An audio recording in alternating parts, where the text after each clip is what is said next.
परमेश्वर पिता को धन्यवाद देती हूँ। आप सबको जय मसीह की। मैं परमेश्वर की महिमा के लिए बहुत ही प्यारा टेस्टमनी देना चाहती हूँ। बात जो है 14 तारीख की है 2025 का।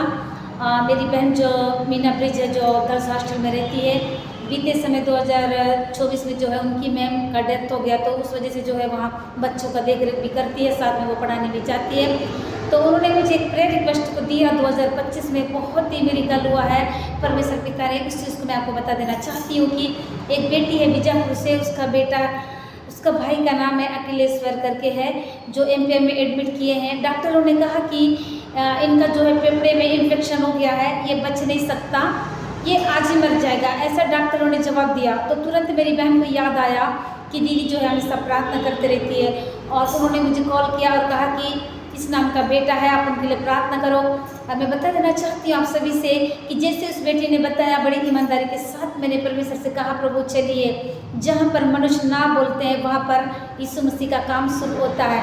डॉक्टर ने कह दिया नहीं हो पाएगा, नहीं बच पाएगा बच्चा, लेकिन मैंने कहा कि यीशु मसीह जरूर चंगा करेंगे। वो बेटी जो है बिल्कुल हिंदू परिवार से, जैन परिवार से, वो यीशु मसीह को तो जानते हैं पर यीशु मसीह क्या करते वो नहीं जानते थे। जब मैं उस बेटी ने कॉन्फ्रेंस में बात करवाया, मीना प्लीज मेरी बहन ने, तो हम तीनों एक दूसरे से बात कर रहे थे और मैंने उनको बताया, पापों का अंगीकार करवाया, पापों से क्षमा मांगने को कहा, और प्रभु यीशु को एक उद्धारकर्ता के रूप में ग्रहण करने के लिए भी मैंने उनको बताया, और पापों की क्षमा मांगने को भी मैंने कहा। और उसके बाद से जब मैं प्रार्थना करी उस बेटे के लिए, मैं परमेश्वर की बहुत उपस्थिति को महसूस कर रही थी, और पवित्र आत्मा जिस आईसीयू रूम में उस बेटे को रखे थे वहाँ गए, और परमेश्वर पिता ने आधे घंटे में ही उस बेटे को चंगाई को दे दिए। परमेश्वर पिता ने मुझसे कहा कि मैं काम कर रहा हूँ। मैंने कहा प्रभु अगर आपने मुझको लेकर गए तो आप ज़रूर काम करेंगे। और बेटा स्वस्थ है, सुंदर है, अभी वो प्रार्थना कर रहे हैं। परमेश्वर पिता को धन्यवाद देते हैं कि वो डॉक्टर जो बोले थे कि नहीं हो सकता, और सुबह आकर वही डॉक्टर बोले कि अब सब कुछ हो सकता है।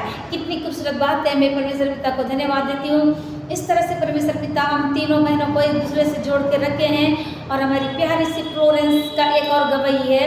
एक दिन की बात है, वो 2 दिन जो है खिड़की से उसको शैतान जो है बहुत डराने का कोशिश कर रहा था, पर मेरी छोटी सी बेबी फ्लोरेंस फर्नांडिस ने उस शैतान को डांटा और कहा कि तू जहाँ से आया उधर ही चला जा, यीशु के नाम से गेट आउट। ऐसा मेरी बेबी फ्लोरेंस जो है वो प्रार्थना करती है। मैं बहुत ज़्यादा खुश हूँ कि मेरा परिवार दिन प्रतिदिन जो है प्रभु में बढ़ते जा रहे हैं। उनके मम्मी पापा ड्यूटी चले जाते हैं और बच्ची स्कूल से आती है और अकेले रूम में रहती है, और उसको डराने का कोशिश कर रहा था शैतान, लेकिन वो भी बहुत चालाक है।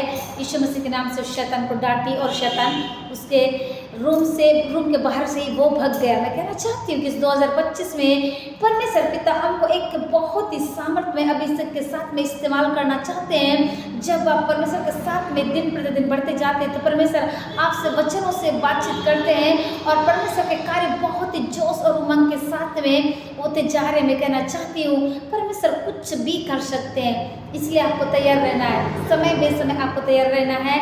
इस गवाही के द्वारा परमेश्वर आपको बहुत तक आशीष को दे। और मैं कहना चाहती हूँ यदि 2024 में आपने अभिषेक को खोया है तो अब 2025 में दुगुना आशीष को आप पाने जा रहे हैं। आप प्रार्थना करें, प्रार्थना में निरंतर लगे रहे, वचनों में बड़े प्रार्थना स्तुति करने में लगे रहे। सो गए इस गवाही के द्वारा आप सबको आशीष मिले। आमीन।